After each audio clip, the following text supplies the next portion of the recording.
Ana lamini na bolomada dugu Mali kɔnɔ Mali kɔ kan journaliste Seydou an bɛ bɛɛ lajɛlen fo n'u waleɲuman dɔn. Marhabu Sele. K'a dɔn an sigira an ka kɛnɛ kan laadala jɛmu anw fɛ yan sɛbɛnfura minnu bɛ laadala bɔli kɛ journaliste Seydou k'a dɔn a fɔra ko an ka bayɛlɛma bamanankan na ni fili kɛra ni kuma fɔ n'a ma fɔ a fɔcogo la journaliste Seydou k'a dɔn o tɛ anw nɔ ye o ye sɛbɛnnikɛlaw ye sabula sɛbɛnnikɛla n'a ye kalimu tirindi finmani jɛmani tomi anw b'a ɲini k'a bɛɛ lajɛlen de ɲɛfɔ ni fili kɛra bɛɛ journaliste Seydou k'a dɔn sɛbɛnnikɛla don mɔɔw k'a kɔlɔsi n'an bɛ min lakali an b'a fɔ an y'a bɔ nin sɛbɛnfura in kɔnɔ min y'a sɛbɛn o tɔgɔ ye nin ye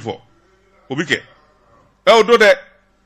o tuma a ka faamu tarafata in anw ka ko dilannen tɛ an ka sɛbɛnni yɛrɛ tɛ journaliste Seydou nka a bɛ bɔ ni kunnafoni caman ye jamana kunna tiɲɛ b'a dɔw la u b'a fɔ k'a dɔw tɛ tiɲɛ ye nka a mana tigɛ Dawu da la journaliste Seydou a bɛ kɛ sababu ye ko dogolenw ka dɔn min ye politiki kuma ye sɔrɔ kuma hadamadenya kuma journaliste Seydou k'a dɔn kabako kuma nin damanda de bɛ sɛbɛn a wa sɛbɛnnikɛlaw fɛ sɔgɔmada in na bi ye ntɛnɛn ye duwaku daminɛ duguba kɔnɔmaa de bɛ girin ko fatɔ journaliste Seydou bɛɛ lajɛlen bɛ jɛ ka bɔ ɲɔgɔn fɛ an bɛɛ lajɛlen bɛ jɛ ka segin ɲɔgɔn fɛ ka taa so n'an ye ɲɔgɔn goro bolofuranjɛw la i ye min fɔ o de don embouteillage n'o daminɛna sa a na k'i ɲɛna ko fa bɛ duguba kɔnɔmaa na journaliste Seydou mobilitigi ko mobilitigiw ko dɔw ka suma dɔ bɛ se k'i bulugusu dɔ kɛrɛda fɛ baraw karaw wa u bɛ karaw kɛ ɲɔgɔn na wa a bolo sɛri ɲɔgɔn ye o de ka jugu n'a bɛɛ ye journaliste Seydou a ban tɛ o katatigini o ko fa bɛ mobilitigiw la o aw ka suma nin ye hɛrɛ sumaya ye ne ka teli ka tɛmɛ aw kan n ka ci ka ca journaliste Seydou moto taxi moto simple olu ko fa bɛ aw bɛɛ la olu ko fa bɛ ninnu bɛɛ ne de ka teli aw bɛɛ ye ne ka teli aw bɛɛ ye senama o bɛ karite parata aw bɔ Bamakɔ filɛ dɛ Bamakɔ ɲaminen koyi nɛgɛw kɛrɛfɛ ne bɛ taa an ka so mini Basabugu maa m'i wele koyi maa si m'e wele ka na Bamakɔ e bɛ taa so mama ne wele o t'a ye maa y'i wele ka na de diɲɛ don ne ma ne wele k'i kana mun kɛ gafe kɛ gafe kɛ n ko aw yɛrɛ de duguba kɔnɔ na a ye duguba kɔnɔna in ko a bolo de anw ka bɛlɛdugukaw n'i ye Bamakɔ jalenba ye bɛlɛdugukaw don a baarafin a sobajɔlaw ni a menuisier poilew a n'a nafolotigi n'a banaw bɛlɛdugukaw don i fili la dɛ kafili i fili la dɛ n'i ye Bamakɔ kelen ta saga kelen an k'o mara fura feere la furabulu feere la ɲɔkala sɔkala feere la bɛlɛduguka min mana ɲɛnabɔ kow la jago la o bɛ kɛ ku feere la ye i cogo dɔn buguridalaw bɛ an ka buguridalaw bɛ dɛ min taara fɔ ko Mali ni fɛn in k'an b'u ti a yɛrɛ na yɛlɛ o la o ka sɔrɔ i kun di a don da la i dɔgɔnin kun bɛ yan Amadou Konare a ko tuma min i donna kaso la k'a fɔra k'u ka jiri fura dɔ ɲini ko n'o taara ko n'o dir'i ma k'i ko k'i bɛ bɔ ko jilangɔku u y'o ɲini bɛlɛdugu bɛɛ k'o ma ye ne kun ko fɔta Mamadou n'a sɔrɔla i labɛnna yamaruya di Jara Safaria Naam Daba Tunkara sɛ tɛ kɔrɔ kantigɛli ma ayi nka sɛ bi kɔrɔ dugu tilama kasi fɛ o ye tiɲɛ ye n'a yer'o la a bɛ fɔ k'a fasana ko sɛ nɛlɛtɔ don a ka kɛ naji ye n bala cogo bɛ di journaliste Seydou n'i y'a ye n kulela ka nin dɔnkili in da a ye hakili jigin dɔnkɛlaw de la journaliste Seydou Mali a rasamaniya caman kun ye sɛgɛn ni fantanya de ye o de tiɲɛ mais min ye ma min Baw Marley ko b'a tale fila fili la jini kelen sa kalo tale fila bɛɛ jini kelen de bɛ jaliden la ko rasaman a nɔgɔlen ekulusi wɛrɛ kun de ye o a bɛɛ n'a lajɛ n'i kun sunana wulu b'o ɲimi koyi i ka ɲimi n'a bi da n'a bi wuli journaliste Seydou don dɔ la ne de taara ɲɛgɛn na ko n ko ka jini bɔ k'a da kogo la fiɲɛ sina k'a yuru k'a jigin a nana jɔ a sen fila ka ca a ma fi ma girin ko n b'a da ala ni nɔgɔ fɛ a sina ka mɔɲɔmɔɲɔ ka kari de caman ka rasaya ye sɛgɛn de ye koyi n b'o f'i ye dɛ jalden dɔn an kɛn bɛ k'an ka sɛgɛn masquer k'an ka sɛgɛn masquer ni arasaya ye dɔwɛrɛ tɛ kulusi kelen kɔ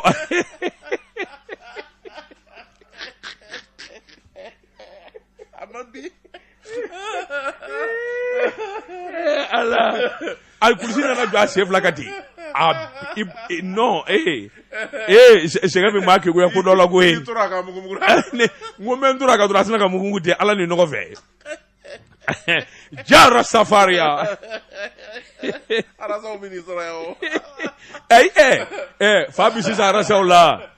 anw de kun ye arasa yɛrɛ yɛrɛ ye saa kalo tɛlɛ fila kulusigi kelen b'i la an bɛ to ka sukaro nɔɔni ko min maa kunsigi mɔrɔmɔrɔ o tuma n'i y'o kɛ dimɔgɔ bɛ tugu i nɔfɛ Ala jɛliden ko caman kɛ koyi Jɔsi Sedu ne bɛ n bolo bugɔ ka don n bɛ bɔ ni sɛbɛn ye sɛbɛn min n'u k'a ma l'indépendant Jɔsi Sedu min ye an ka sɔrɔdasiw ye u b'a kɛ u sɛbɛn kɔrɔsɔn Jɔsi Sedu k'a dɔn maakun di miiri min ni min bɛ se ka kɛ u b'a k'o kɛwale de boloda Jɔsi Sedu k'a dɔn sɔrɔdasi wɛrɛ cɛ 17 o kun bɛ Bamanjuw bolo u dogolen don ani civil kelen maa 18 Duwaku furanjɛ in na Jɔsi Sedu k'a dɔn deli t'a la ayiwa bɛnkan t'a la bilen ka t'u wɔgɔ bɛ diyagoya k'a purutu la. Jɔsi Sedu sɛbɛnnikɛla ko a k'i k'a dɔn Mali sɔrɔdasiw u ye kalikan min di an'u k'u bɛ kɛwale min kɛ Jɔsi Sedu k'a dɔn a dɛmɛ talen bɛ k'u sɛgɛrɛ sabula sɔrɔdasi faamaw dabali bɛɛ lajɛlen tigɛlen don u bilalen bɛ baara min na u ka se k'a gun o de la min ye jumadon ye i k'a dɔn min ye maa 18 min kun b'u bolo Jɔsi Sedu k'a dɔn u minɛna ka t'u jira jamanakuntigi la Jɔsi Sedu k'a dɔn jamanakuntigi ko a ko fɔta a ko min ye malidenw ye u b'u ka sɔrɔdasiw fɛ hakilina min na u sigilen bɛ ka sɔrɔdasiw kɔnɔ hakilina min na nin de don Jɔsi Sedu k'a dɔn wa a b'i kale ni k'a ɲɛfɔ diɲɛmaa ye maa o maa n'o minɛnen don ko min ma tɔ ka na otage a kelen t'i ye bilen Mali sanfɛ a kɛra maliden ye o a kɛra dunan ye Jɔsi Sedu k'a dɔn u b'a bɛɛ lajɛlen dɔgɔdɔgɔnin bɔsi ni k'u di o tigi ma sɛbɛnnikɛla ko nin ko in kɔni kɛra sababa ye Ala ni sɔrɔdasiw ka wuli ka jɔ ni cɛsiri sabula ni kɛlɛbilen yɛrɛ tɛ n'i ma tasuma bilen da jahadima tɛgɛ Jɔsi Sedu k'a dɔn hakaja u t'u yɛrɛ dama dɔn sɛbɛnnikɛla ko yɔrɔ yɔrɔ n'u fanga kun ka bon yɔrɔ yɔrɔ n'u dɛgɛlen kun don Mali sɔrɔdasiw y'u fura ka bɔ o yɔrɔ la Jɔsi Sedu k'a dɔn n'u bi boli u bi taa ka bolofɛn bɛɛ lajɛlen to maanifin marifa u ka nafolo Jɔsi Sedu k'a dɔn u ka sɛbɛnkuru sɛbɛnnikɛla k'u bi digi bagaba dɔw cɛ la a tɛ k'u tabali in sanfɛ olu de m'a fɔ ko ye bidaya ye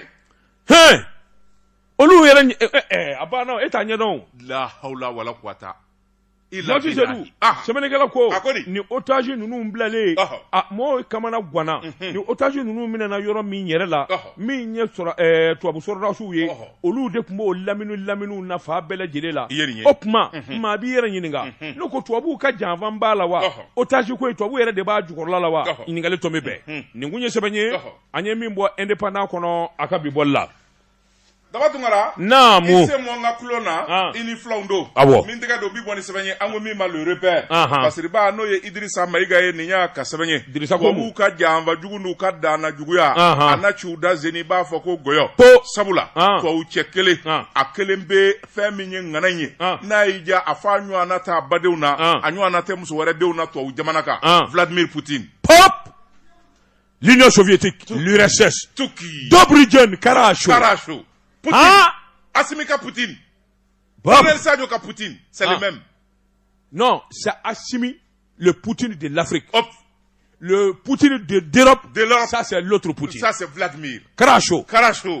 Dobrigien, prépare Bouten. Il fallait qu'on m'a dit ne m'a pas réussi qu'à la lycée là. Non, tu n'as pas le niveau. Et derrière ça. Et moi j'ai appris l'allemand. Allah bon Ibn Jouka blila auf Wiedersehen an yo de kala Abdul Wiedersehen obi ma ke alman kala baya ma min be rishi ke min ye rishi jamana ke na bi rishi fo iko bamananga na bi rishi fo iko flaka o labal nyangi là il a fait 8 ans en Union soviétique. Il a 4 diplômes chez les Tikele. Bon o rishi kala de o de a jogo ta akara bakilu a tɛ ka dɔrɔmɛ di c'est soviétique c'est Urusu ka wari ok a ti sɔrɔ sɛbɛnnikɛla ko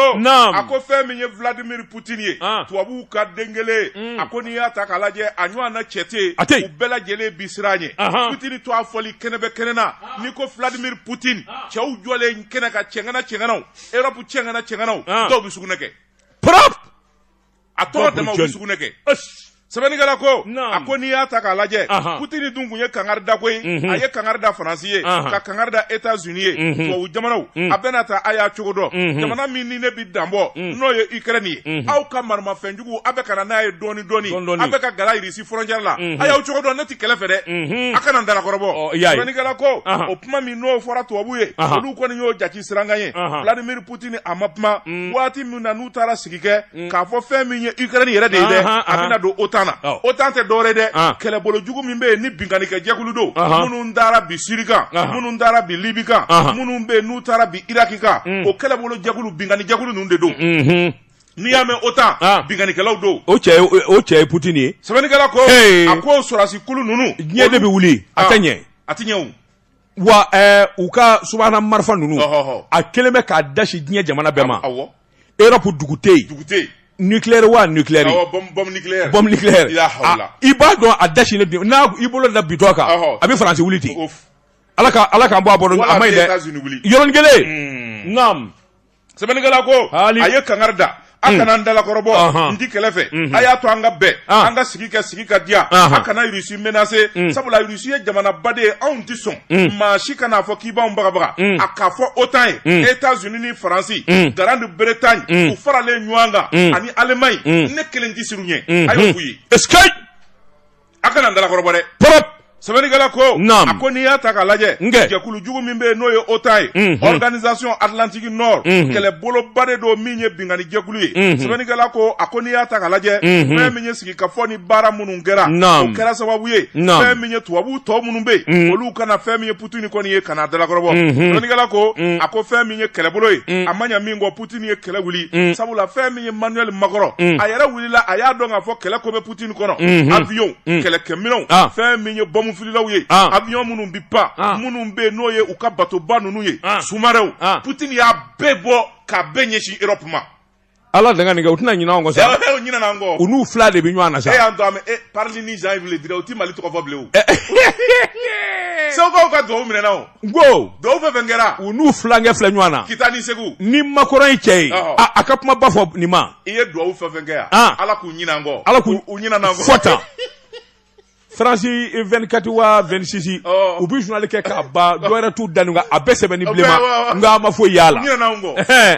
an ka duwawu minɛna o Poutine ala ka ɲani biw kan min b'u ɲinɛ an kɔ ya Rabbi o ko kɛra sɛbɛnnikɛla ko naam ye Poutine dalakɔrɔbɔ a ko n'i y'a ta k'a lajɛ Poutine kɛlen k'a ka kɛlɛkɛminɛn fankelen k'o ɲɛsin Europe ma o yɔrɔnin bɛɛ Emmanuel Macron palaka a bolila ka taa k'a mago bɛ Poutine na a jiginna aéroport la a kɔnɔ ko Poutine b'a kunbɛn ye Poutine ma taa a y'i sɛnsɛn ka na palais la palais donda la a kɔnɔ ko Poutine b'a kunbɛn sɛgɛ a y'i salo ka don salon kɔnɔ a nana Poutine jɔlen sɔrɔ wara cak salon kɔnɔ a kelen pe bi sali kɔnɔ a kɛn bɛ k'a bolo da ko k'i jɔ ka Macron kɔnɔ Macron nalen a ko Macron ma sigiyɔrɔ k'a fɔ an b'an dengu ɲɔgɔn na o tɛ koyi a ye Macron sigi tabali dɔ kun na a yɛrɛ sigi tabali kun na u ni ɲɔgɔn cɛ ka ca mètre 15 ye tabali jamanjanba n k'o kɔrɔ de n t'i filɛ foyi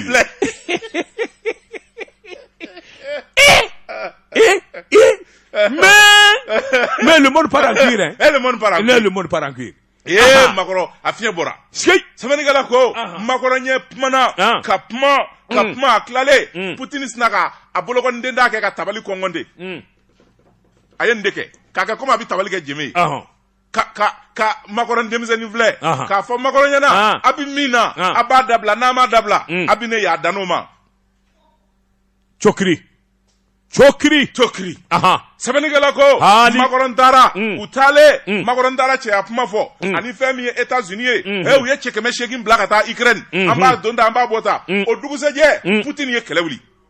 tile 3 a taara dɛgɛ min Kiev Ukraine faaba kɔnɔ sɛbɛnnikɛla ko a ko fɛn min kɔni ye faransi ye u siranna sira yɛrɛ tɔ nana juguya ni mun fɛn ye fɛn min ye u ka misili min bɛ yen misili min n'o ka jugu bɔmu atomiki a ka farin n'o ye siɲɛ 19 o bɔgɔden de bɛ Putini bolo a y'a bɛɛ da ɲɛsin États-Unis ni Europe ma bi ala k'an bɔ a bɔra ɲɔgɔn fɛ k'i sigi k'a butɔn lajɛ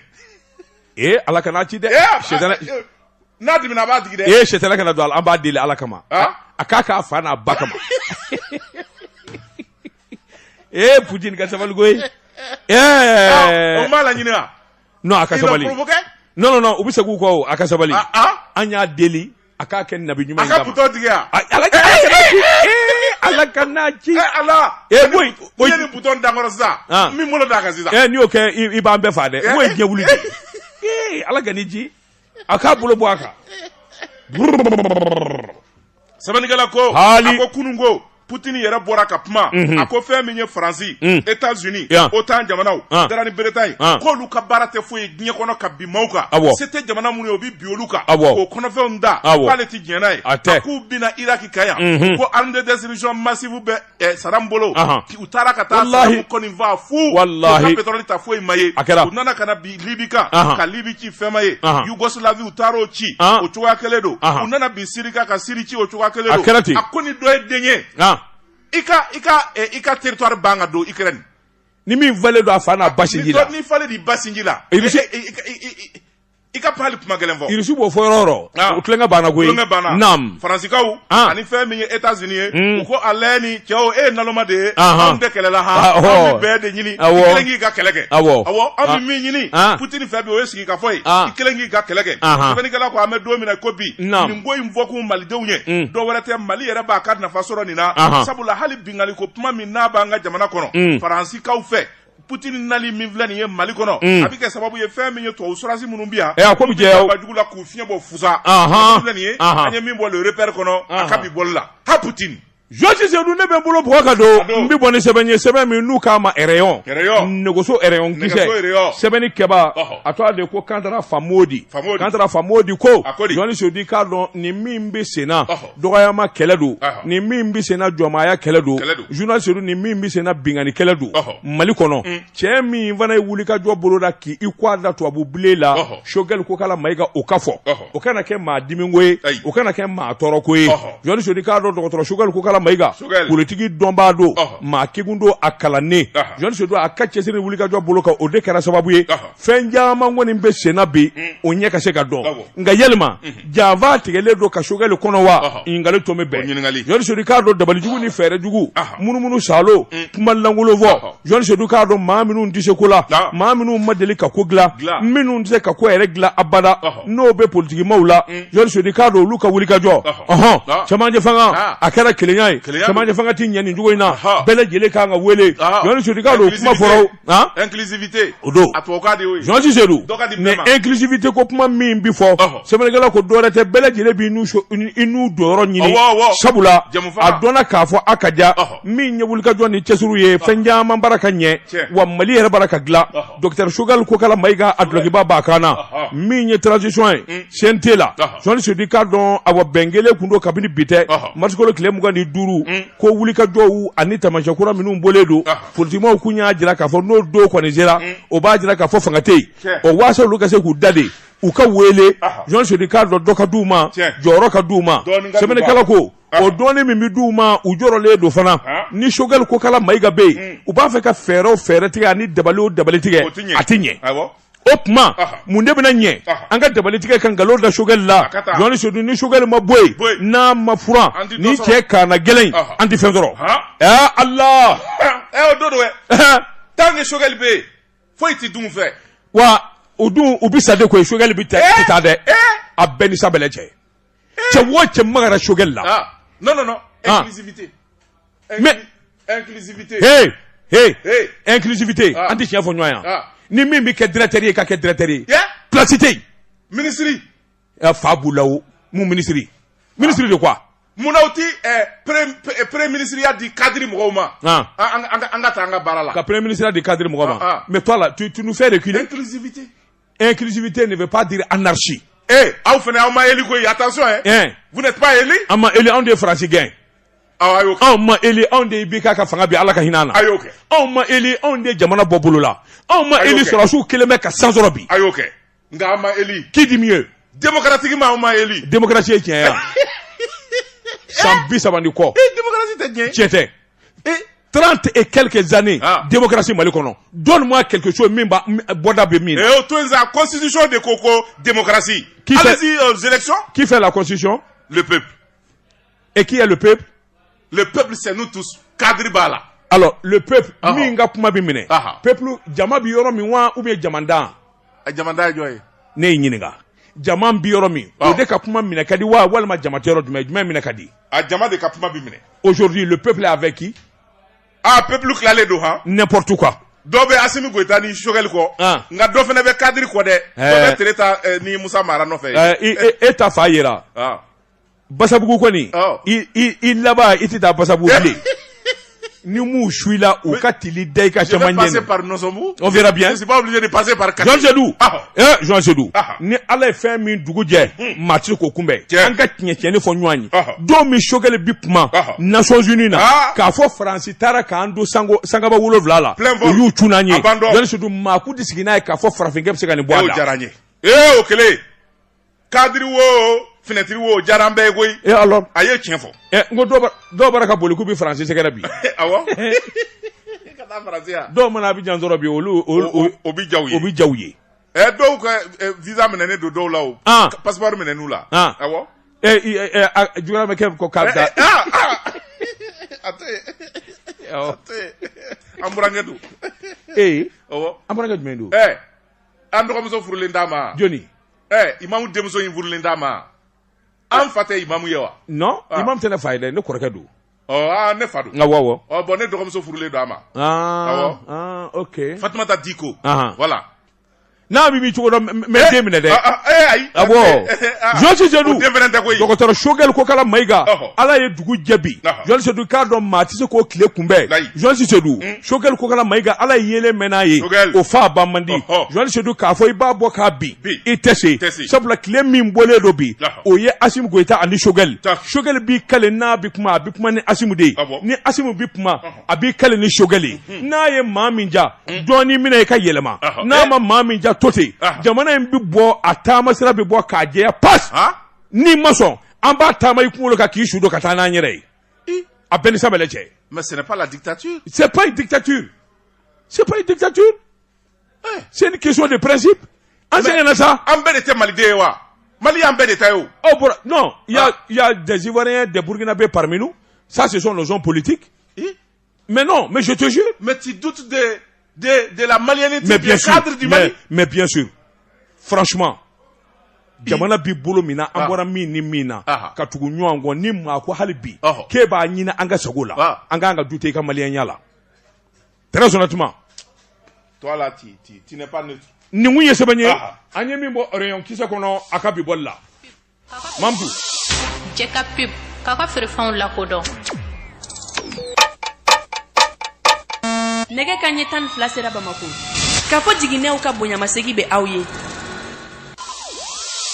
jɛ ka pub k'a ka feerefɛnw lakodɔn n bala cogo bɛ di Dabatu kana ne bi n tɛgɛ don min bɔ ni sɛbɛn ye an ko min ma Zeniti Bale Boubacar M Dabo nin y'a ka sɛbɛn ye Boubacar M Dabo ko Mali cɛmancɛla fanga a burujali a n'a senkɔrɔma cɛli ni bɛɛ lajɛlen ye baara gansan ye sabula ni diɲɛ bɛɛ lajɛlen jɛra ka i sen fila cɛ ni bolokɔni den kelen bɛ Ala bolo i ti bi a tɛ kɛ Mali a ɲɛma n'o ye colonel Assimi Goïta ye ka taa se fɛn min ye docteur Choguel Kokala Mayiga kama nin cɛ fila ka wuli ka jɔ n'u ka cɛsiri a kelen bɛ sababu ye fɛn min ye nikura ye k'a fiyɛ Mali la sɛbɛnnikɛla ko nka fɛn min ye Mali burujabaw ni Mali janfabaw ye farafinna a n'a dabolo kan fɛn min kɔni ye Boubacar M Dabo ko farafinna kɔni dagu kan marakala zo tɛ fila ye binaja don Alassane Dramane Ouattara ale de bɛ jɛjugu la Mali ni k'a janfa sɛbɛnnikɛla ko Alassane Dramane Ouattara ka janfa dara kɛnɛ kan sabula fɛn min ye IBK ka b'o bira Mokhtar Wani ani bandaw nana olu jɔyɔrɔ man golo fa tɛgɛrɛ fɔra olu kun nka Alassane de kɛra sababu ye k'u bɔ jamanadenw ka sira kan ni k'u bila Faransi ka sira kan ka t'u don fili la o wolola min na o dɔnnen bɛ colonel cɛ 5 n'o ye Assimi Goïta colonel Ablaye Mayiga fɛn min ye Modibo Kone Sadio Kamara Ismaël Wage olu farala ɲɔgɔn kan n'i y'a mɛn rectification ka taa fɛn min ye bandaw fanga ye k'o tan ko bi bandaw yɛrɛ k'a minɛ ka taa bila a ka foro la a nɔ na tuguni i ko ma kɛ a b'a ka foro la o. Non, bandaw il est trop pingre. Aw kɔni. Non. N'o tɛ wari b'a kun bi. E cɛkɔrɔba i ka bɔ nin ɲani in na anw ka juru ni bala ta e nɔfɛ hali k'i miiri jeliden dɔɔni a jo b'a la o. dɔ b'a kun bi dɛ. mili de yari de b'a bolo. Awa o tuma ne bɛ taa a baro a ka foro la han min kɔni ta. garikɔrɔw bɛ jɔ a ka foro da la sisan. ayiwa naam. a bɔra yɔrɔ in na o. A ka sokolonin bɛ Jelibugu la a t'i ye bilen. a kɛra bana ye. a yɛrɛ jinɛ de bɔra bandaw ye. bandaw ye wo ye. I kɔnɔ gannen. nin dakabana bazɛnbaw. I kɔnɔ gannen. borodebaw. I b'a sɔrɔ a yɛrɛ cɛ tigɛlen bɛ a ka bɔ a ka ja. ne ko ala kɔni ala de ma. jinɛ kun bɔra cɛkɔrɔba ye koyi. ni ala kɔni ko k'a bɛ yɛlɛma kɛ wa yɔrɔnin kelen. don min a bɛ bɔ télé la ko nin de ye Mali président ye. borode dépassé le nom maa ka borode kɔrɔba. Allo dessin o ti sɔrɔ sugu la bilen. Musée ko o dessin ti sɔrɔ ye. N ko kɔfɛ de. O jo tɛ nin na dɛ. A kelen président o kɔfɛ de. O kɔfɛ. Fini bɛ taa tigɛ Fatumata Numazana de fɛ yen. Samsara fini bɛ taa tigɛ yen. Belebele. Naam. Sɛbɛnnikɛla ko fɛn min ye bandaw ye o bilara kɛrɛfɛ tɛmɛ kɛra ni baara ye ka bɔ o kɛra kaba Alasani Daramani Ouattara ani bɛɛ lajɛlen de tiɲɛna fɛn min kɔni ye CEDEAO jamanakuntigiw ye u su ka bila Mali la Faransi ka laɲini kɔnɔ fɛn min kɔni ye Alasani ye a y'o baara jugu de kɛ Mali bɛ se ka jigin dingɛ kɔnɔ cogo min a kuma gɛlɛnw a bɛ bɛɛ lajɛlen bi bɔ Alasani de da sɛbɛnnikɛla ko a bɛna taa Mali ni Côte d'Ivoire ni ɲɔgɔn cɛ jamanadenw yɛrɛ dama bɛnnen bɛ nka Alasani ta tɛ dɔwɛrɛ a bɛ Faransi de ka baara la sabula Faransi jɔ don ale kɛli ka fanga sɔrɔ ka sigi Faransi de y'o sababuya Alasani Daramani Ouattara don min yɛrɛ ko bɛɛ lajɛlen bi gɛlɛya Mali bolo maa caman y'a jalaki k'a fɔ maa minnu bɛ n'olu bi fanga juguya la olu bɛɛ lajɛlen ladonnen b'a fɛ dɔw ko Bubu Sise dɔw ko Karimu Keita dɔw yɛrɛ bi to a caman fɔ nka cɛ laban min nalen bɛ catiribɔla in n'o ye Ibrahima Kamara ye min ko fɛn min ye mars kalo tile 25 ye k'o ka ja kalo tile 28 o tɛ bi ye wa bi de élection tun kan ka kɛ o CEDEAO ka date la le 28 février ko k'a daminɛ bi la k'ale ye Mali président civil ye ale sigilen bɛ Côte d'Ivoire Zoyi yan Zoyi Ibrahima Kamara min bɛna suɲɛli la ale de don Aniya tɛ de ne Aniya dɔn dɛrɛ e b'a dɔn wa i ko n tɛgɛ ci Zo de don Aniya binna muso ka k'a ka wari ɲaami dɔɔni de b'a jɛ miliyari la n da donna na n y'a wele ko Aniya n t'a fɛ ka fɛn f'i ma i ye Kamara ye ne ye Tunkara ye muso ka wari d'a ma non c'est à dire que i b'a dɔn ko in kɛra n ko tiɲɛ t'i fɛ sa n da n'a da n ka jɔla n y'a minɛ k'a don kaso la yan minɛn dɔ b'a bolo o y'a minɛ n'o ko k'ale ye mun ye ko Mali président civil a minɛ ka diya nin ka tɛgɛ da ɲɛ kan sabali a bolila o Aniya ko nin ye maafu da ye Aniya Ibrahima Kamara a ye dunu gosi ka kunnafonidilaw wele a bi kuma jabarani fɔlɔlaw kan a b'i disi gosi fɛn min ye 28 février bi ntɛnɛn Mali président kura ne don colonel Asimi Goïta i dɛsɛra i bɛ taa ka bɔ yen ne bɛ k'a ye a bɛ k'o fɔ Côte d'Ivoirekaw fɛ yen jaa polisiw bɛ k'a bɛlɛ a sɔminen k'a fɔ polisiw bɛ na coyi a taara non ale ka problème ye i b'a dɔn c'est une manière de taper Alasani Daramani Ouattara c'est-à-dire ne b'a dɔn homme d'affaires tɛ yan n'a taara Abidjan ka nin kumaba in fɔ minnu di Mali fɛ olu b'a wele donc a b'a ka politique a bɛ yen bila sa ka taa Ghana lui il s'en fout c'est pas son problème a bɛ gosi kɛ Alasani fɛ yen wa a taara Ghana de dɔw ko k'a bɛ yɛrɛ non yen de y'a ka siège ye o n ko n b'a dɔn i ko n tɛgɛ ci document à l'appui preuve à l'appui e b'a dɔn muso min ka wari juru b'a la a tɔgɔ ye ko Rose a ye chèque ni chèque min kɛ 2 chèques a copie bɛ ne bolo Aniya bɛ se ka kuma anw ɲɛna an ka président a banna koyi sɛbɛnnikɛla ko wa kamalenba jugu kamalenba don dɛ an bɛ ɲɔgɔn dɔn sɛbɛnnikɛla ko fanga ko miɲɛ bɛ minnu na dɔw kun kɔrɔtɔra sa o maa dɔw bɛ yen olu kɔni kun nisɔndiyara u ko zeni kɔni an ma don yɔrɔ sɔrɔ Asimi ni Sogɛli kɛrɛfɛ an na don yan dɔw kun y'u ka CV labɛn koyi yɛrɛfasu don a y'a yɛrɛ lafiya nin jɛ in dɛ ay maaw jigi tigɛ ni dɛ sɛbɛnnikɛla ko polisiw kɛ ka taa u jɔ pulukusu o y'a sɔrɔ a bolila dɔw k'u y'a ye Gana frontière la dɔw yɛrɛ ko a ye Gana cɛci ka taa jamana wɛrɛ sɛbɛnnikɛla ko an ɲɛ kɔni an ɲɛ Ibrahima Kamara o fɛnɛ kɛli ka nin wale in kɛ Ado ka jamana kan maa caman kɔni Alasani Dramani Ouattara jalaki sabula nin kuma a mɛnna dɔgɔkun kelen a bɛ ka nin kuma in fɔ a ka jamana kan mun na a m'a minɛ joona kunnafoni filɛ nin ye an ye min zalo ka bɔ Zenith kɔnɔ Bale Josi Sedu dugu kɔnɔ te mana caya ka ban maa t'a ɲuman n'a juguman dɔn n bɛ te fila f'i ye te fɔlɔ fila dama awɔ te Zara te wɛrɛ bɛ senna bi te Aïcha Aïcha je t'aime moi Aïcha a banna ayiwa ne kɔni bɛ min o ye nin ye arawanteya n ko ne bɛ min kana kuma te Fagibini be ne bɛ min te Baramuso be te Flècha be n ka te tɔ f'i ye ka taa fo n'i b'olu min ne bɛ min n y'o de f'i ye dɛ ne bɛ nin bɛɛ min te Siminda be o fɛnɛ ka di e tɛ te min na ye cɛ ka pub k'a ka feerefɛnw lakodɔn Daba Tunkara naamu tori nɔbɔ kuma y'a jima ye siga t'o la n'o tɛ n'a ji jara a ta fa ti dɔ dɛ bala cogo bɛ di Josi Sedu fali n'a kɛra balabile ye o t'a kisi donni da ma Josi Sedu k'a dɔn n bɛ bɔ ni sɛbɛn ye sɛbɛn min n'u k'a ma le prétoire sɛbɛnni kɛba a tɔgɔ de ko Yusufu Zɛdi Yusufu Zɛdi ko Josi Sedu k'a dɔn mɔɔw jigi kun ye a wa boisson dilanyɔrɔ min ye Baramali a kɛra jigi waaro ye yalima Baramali yɛrɛ boisson mini yalima maa man k'i jan don a la wa Josi Sedu k'a dɔn san 30 baara kelen u kɔnɔsu bɛ k'u don o don ka taa fɛ kuma bɛɛ i n'a mɛn k'a fɔ Baramali a ka nin boisson in bɛ taa Josi Sedu k'a dɔn fiɲɛ da y'u ta ye yalima u dɛsɛra wa tari u ti baara de dɔn bilen Josi Sedu k'a dɔn nin ɲininkali in tɛnku bɛɛ sɛbɛnnikɛla ko tile fila in na kunnafoni di sɛbɛnkura minnu bɛ yen restaurantigi dɔ i k'a dɔn jama firilen don a ka restaurant kɔnɔ Baramali boisson i k'a dɔn a bara k'a dayɛlɛ ka di mɔgɔw ma Josi Sedu k'a dɔn dumuni kelen kɔfɛ sɛbɛnnikɛla ko a nana bɔ boisson dɔ ka Baramali ka boisson dɔ nɛgɛkunkuru de bɛ boisson in kɔnɔ hala duguma tɛ a yɛrɛ y'a jira diɲɛmaa na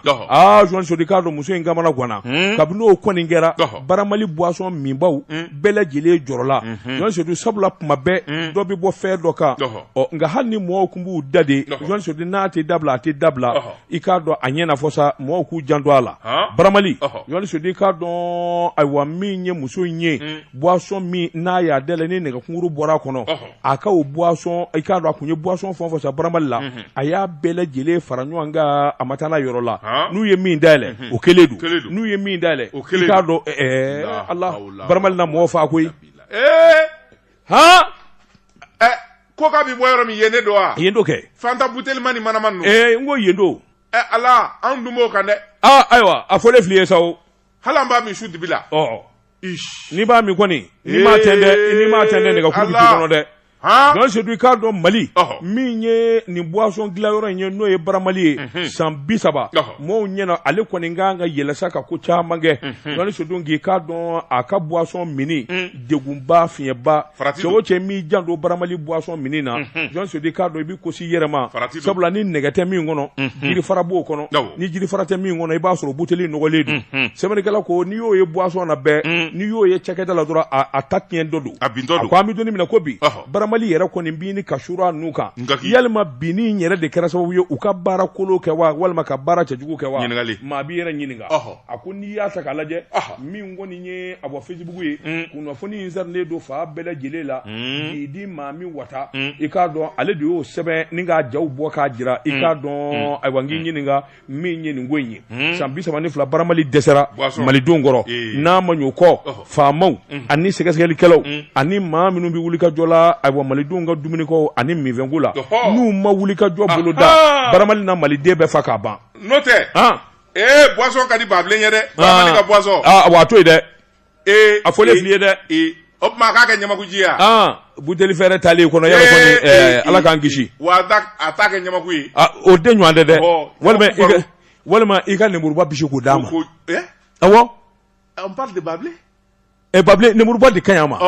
lemuruba bisilen n'alɔ i ko minnu t'i laban i b'olu ju tigɛ lemuruba da ka gɛlɛn cogo min ayiwa n'i b'a fɛ ko ni cɛkɔrɔba a ka munaki to k'o de kɛ ko minnu t'i laban e b'olu de ju tigɛ lemuruba kulo e b'a da dɔn lemuruba da ka gɛlɛn hɛrɛ la wa nka cɛ n'a ka fisa cɛkɔrɔba ma Ala minɛ ni mun ye sɛbɛn ye an ye min bɔ le prétoire kɔnɔ a ka bi bɔli la dama tuma ne bɛ n tɛgɛ don Bilhak bɔ ni sɛbɛn ye an ko min ma le triomphe du Mali Mali ka se Chewi Adams Konate nin y'a ka sɛbɛn ye mun bɛ yen a bɛ k'an janfa dɛ mɔɔw bi kuma dilan k'a ka kuma u fɛ awɔ ayiwa Chewi Adams Konate nin y'a ka sɛbɛn ye le triomphe du Mali a ko fɛn min ye baɲumankɛ wale ani cɛsiri e ko jɔnni ka sɛbɛn le triomphe du Mali awɔ jɔnni y'a sɛbɛn Chewi Adams Konate Amady Jakite wala n y'a faamu n ye nin faamu sisan j'ai compris Andersen awɔ an ka taa n bɛ tila k'a ɲɛ f'i ye e b'o dɔn wa awɔ Sabanikɛla ko Naam a ko baɲumankɛ wale cɛsiri ni jija ni fila tɛ Fatumata Bintu Mbarka Mintu Hamudu Haidara Shirifumuso a ye kelen kɛ Sabanikɛla ko fɛn min ye tɔn min b'a bolo u k'o de ma Asfiya nin kɔni ye tɔnba ye min n'a gili turulen bɛ kosɛbɛ wulikajɔ ni cɛsiri ani jija min n'u kelen b'o k'o daminɛ jamana in fanda 4 fɛ o tɛ dogo la Sabanikɛla ko a ko n'i y'a ta k'a lajɛ fɛn min ye wulikajɔ ye Fatumata Bintu Hamidu Mbarka Haidara a ye wulikajɔ kɛ n'o ye Aja ye fɛn min ye dɛmɛ ni dɛmɛ ye k'a ta ka lase jamanadenw ma Aja Fatumata Mbarka Mintu Hamidu Haidara a bɛɛ y'a kelen to a ye muso ŋana n'a y'i ja a fɔ ba ɲumankɛ Sabanikɛla ko nin muso cɛsirilen a ye wulikajɔ ni baara minnu daminɛ dɛmɛ kɔni a kɛlen bɛ k'o yɛri jamana in fanda 4 bɛɛ lajɛlen fɛ don o don fɛn min ye musow ye denmisɛnninw se tɛ minnu ye maa minnu bɛ yen ni kɛlɛ yɛrɛ kɛra sababu ye u b'u sigiyɔrɔ la ne ko mankan in tɛ se ka da diɲɛ ninnu fɛ wa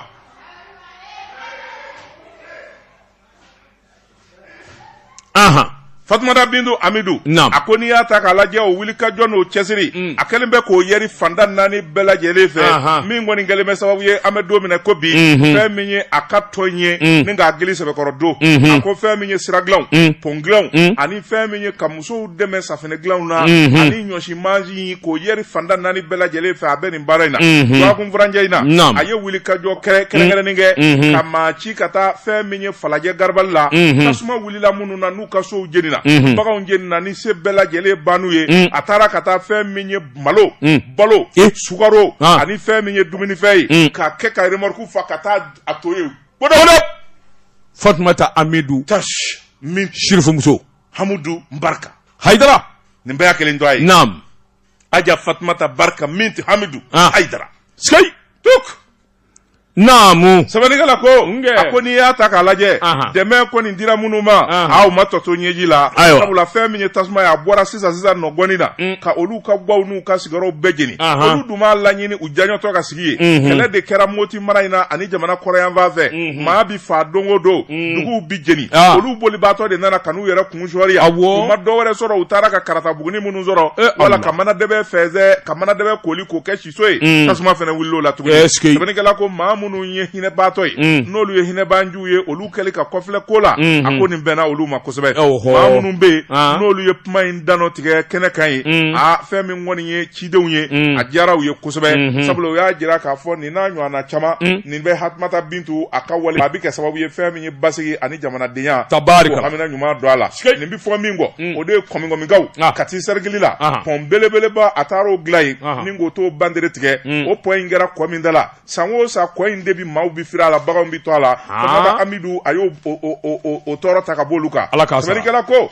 ni muso cɛsirilen nin n'a ɲɔgɔnna kan ka caya jamana kɔnɔ min bɛ se k'a to basigi ka na kunnafoni filɛ nin ye an ye min zalo ka bɔ le triomphe du Mali kɔnɔ Chewi Adams Konate ale de y'a sɛbɛn George Zelu ne bɛ n bolo bugɔ ka don n bɛ bɔ ni sɛbɛn ye sɛbɛn min n'u k'a ma la preuve sɛɛrɛ John Sodi k'a dɔn nkalon kana da cɛ la a nɔ tɛ a ma k'a ɲɛna John Sodi k'a dɔn awa jiri tigɛli ko kuma min bɛ jamana kɔnɔ sɔrɔ belebeleba de b'a la John Sodi k'a dɔn awa kabini wulikajɔ bolo dara jiri tigɛlaw minnu bɛ taa jiri feere jamana kɔ kan jiri tɛ jamana yɛrɛ min kɔnɔ n'aw t'an b'o kɛ jagokun ye John Sodi k'a dɔn kabini waa dar'u la u kɔni haraba bara ka nkalon da bɛɛ lajɛlen na nin ko in yɛrɛ tiɲɛ ye min ye Mali minnu bɛ jiri tigɛ ni ka taa feere kɔfɛ John Sodi k'a dɔn waati kɛra u y'u nɔrɔ ozo fɛrɛ ayiwa ɲɛma in na ka nkalon daw la o m'u bɔ John Sodi k'a dɔn nana wulikajɔ bolo da ka taa nkalon da DNCC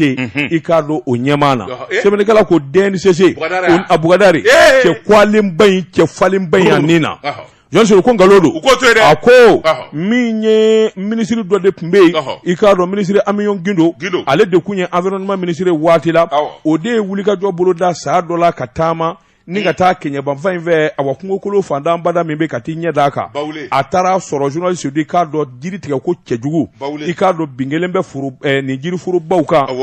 kabuno do ayi dekera bo k'a fɔ jiritigɛ a ka dabila Johnson di n'a fɔ fɛn do a bɔ sɔrɔ bi kɛ fɛn min na ka san caman kɛ dekɛrɛ n'o f'i ye nka kun kɔni ye min ye a baara ka se ka jɔ cogo min na Johnson di k'a dɔn wulikajɔ bolo kan kabini waati kɛra i k'a dɔn a kuma ma fɔ bilen san mana yɛlɛma ka san hakɛ dɔ kan ni a bɔ dekɛrɛ dɔ taara u b'a fɔ o ma ko kadi o kɔrɔ k'a tɛ fɛn ɲɛ bilen u nana wulikajɔ kura bolo da dɔw filɛ ka taa i k'a dɔn a bɔ ministère du commerce la Johnson di k'a dɔn ka taa yamaruya ɲini min bɛ se k'a to u bɛ jiri tigɛ ka taa feere u y'a sɔrɔ u ye sɛbɛnfura in sɔrɔ Johnson k'a dɔn sɛbɛn in sɔrɔli a ko nka n'i ye ministère du commerce yɛrɛ ta k'a lajɛ yɔrɔ dɔ de bɛ yen olu de bɛ papier di wa wari tɛ sara a la dɛ wari foyi tɛ sara c'est gratuit Johnson i k'a dɔn DNCG ka mun b'o la sɛbɛnnikɛla ko nin kɔni ye nkalon de tigɛ tilegan dere fɛ ka taa da Bougadère la Bougadère tɛ bi Bougadère tɛ sini Johnson k'a dɔn ɲɛ dɔnnen don nin ko in a ɲɛ dɔnnen don c'est ton ami là lequel min kun bɛ CMDT la n'a ye CMDT bɛɛ ɲagami Modibo Kone ale ni Kalifa ton ami Kalifa qui est à Sikaso la o ɲɔgɔn na tɛ ale de fɔra Kalifa ko Kalifa fɔ c'est le même Modibo Kone là actuellement ministre de l'environnement là ale de bɛ k'a bɛɛ ɲagami n'i ye dɔɔnin d'a ma a bɛ dɔ signer ka d'i ma n'i ko k'a kana di karisa ma a bɛ dɔ minɛ foyi t'i d'o ma cɛ là ça c'est une accusation gratuite. Je te parle de ce que je sais. Tu n'en sais rien. Ta kɔni mɛ bingani kɛnɛ karaba. Moi j'ai les preuves. Modibo c'est l'un des meilleurs cadres du pays. Je t'interdis. Merde ouais. Et puis tu as l'audace de dire mon ami. C'est ton ami. Ni mun ye sɛbɛn ye an ye min bɔ la preuve kɔnɔ i k'a dɔn sɛɛrɛ. N'i ye wari dɔɔni kɛ carton na ka taa. Seydou Modibo n'a pas besoin de ça. D'accord. C'est l'un des meilleurs cadres au Mali aujourd'hui. Tu m'invites à un débat contradictoire? Où? Sur Djekafo. Non, ne sais. Ne sais. Ah, sinon je suis disposé. Bon. Preuve à l'appui. D'accord. Ok. Je vais approcher le ministre pour savoir la vérité. Aïwa, vas-y. Là, je dis quand le wati n'a qu'à wati ma se bita en bas blaya. Ne ala ni kira sona shuina. Minye usaz bare.